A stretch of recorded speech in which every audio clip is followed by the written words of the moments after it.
Hey, it's SJ. Welcome back to my channel.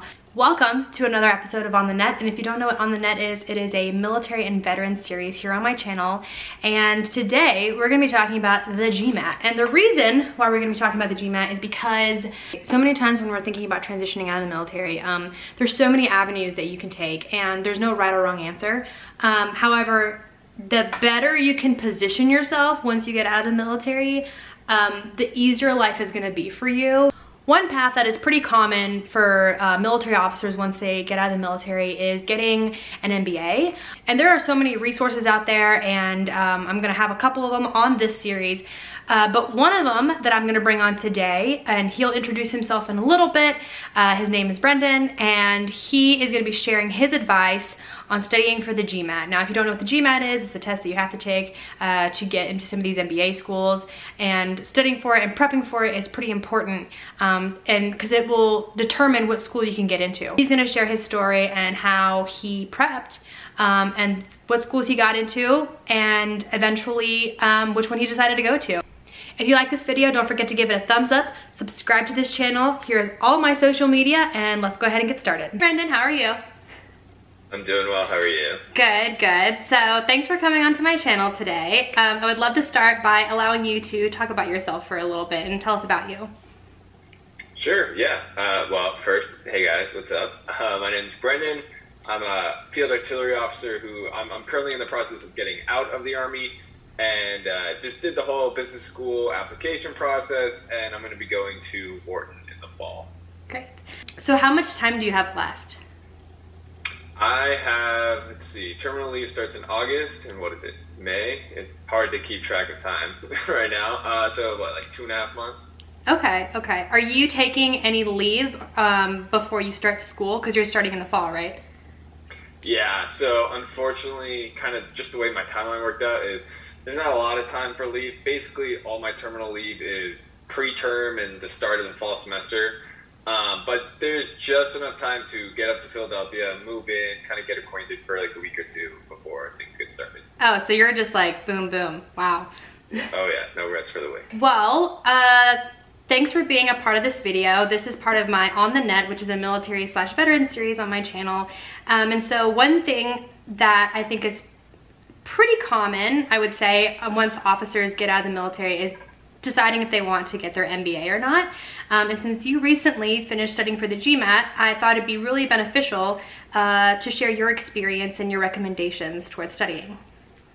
Yeah, sure. So first of all, I actually took the GMAT almost 4 years ago. Oh which is, by the way, something I highly recommend.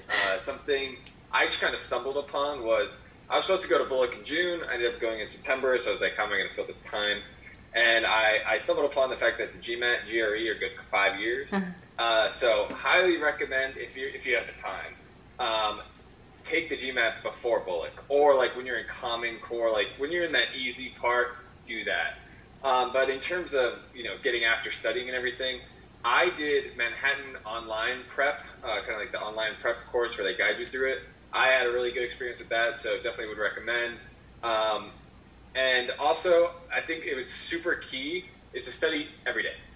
Every day. Like, even if it's just for 30 minutes one day, but then it's 2 hours another day, and then it's 5 hours one day on the weekend or something. Just do it every day. Don't do the, like, okay, I'm going to study for a little bit, take a week off, study some more. Like, you'll never get it done. Just rip off the Band-Aid, study every day for, a couple months, and take it. Mm-hmm. Did you have to retake it at all? No, I was fortunate. I took it once. One and done. Oh, wow. Okay. Dang, that's great. What would you say has been the biggest thing that's been helpful when you were studying? So I think really part of the GMAT prep course I took was you took a practice test like in the first day or two. I remember I took that practice test and I got like a 500 something, 600 something, low 600, I think it was 500. And I ended up scoring, well into the 700s. So definitely, yeah, take that test in the beginning, because one, it's going to humble you. I don't care if you're smart or not, it's going to humble you. And it's going to give you a good benchmark and just get you ready for what you're going to need to do to bring it up. And really, I think a lot of it, reviewing the material is definitely helpful in terms of like, oh, here's some geometry concepts I've forgotten.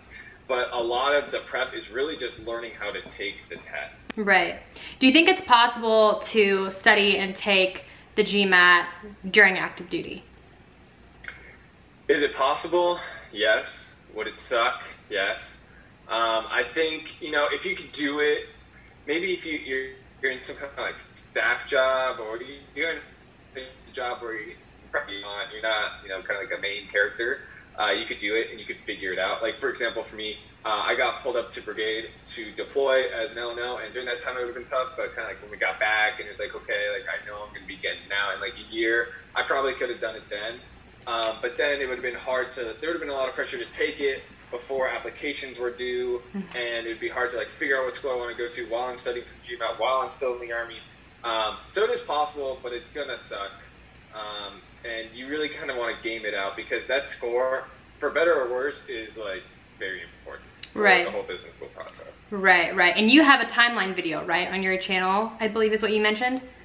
I do, yeah. I have one for kind of like the ideal time. Looking back and realizing all the mistakes I made like an ideal timeline of kind of 4 years from graduating college to applying to and getting into business school. And I literally, like 30 minutes ago, I finished recording one for a 5-year timeline, so that's going to be coming out tonight.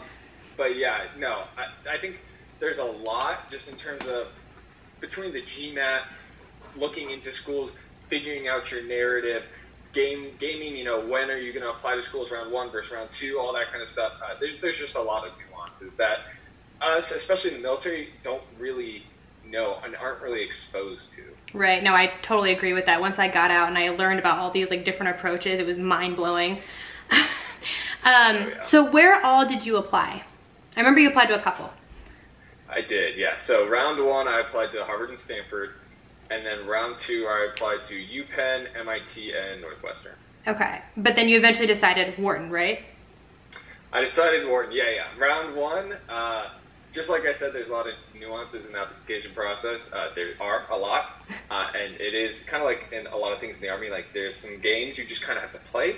I didn't round 1. I had no clue what I was doing. I did not play the game. I didn't get an interview at either school. Not interested. And then that was very humbling, and I did a lot of research and learned how to play the game round 2. And round 2, I got into all 3, fortunately. And yeah, I ended up choosing Wharton. Oh, well, congrats. That's really exciting. Thank you. Well, thank you for your time today. Do you want to plug all your info?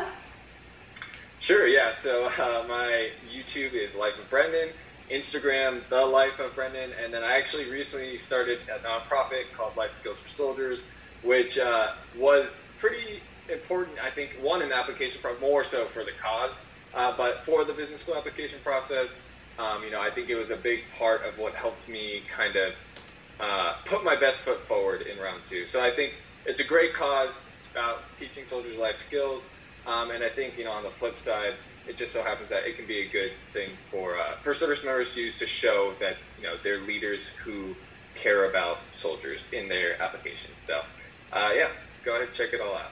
That's it for today, folks. Hope you guys enjoyed this video, found it super helpful. There's no right or wrong answer towards the next transition of life whenever you're getting out of the military, but sometimes it's really helpful to know what your options are and some recommendations moving forward, which is what this video is hoping to provide. Be sure to go check out Brendan's stuff, and that's pretty much it. Don't forget to subscribe, leave a thumbs up, and I hope you enjoyed today's episode of On the Net. Here's all my social media. Go show me some love on Instagram, and I'll see you guys later. Bye.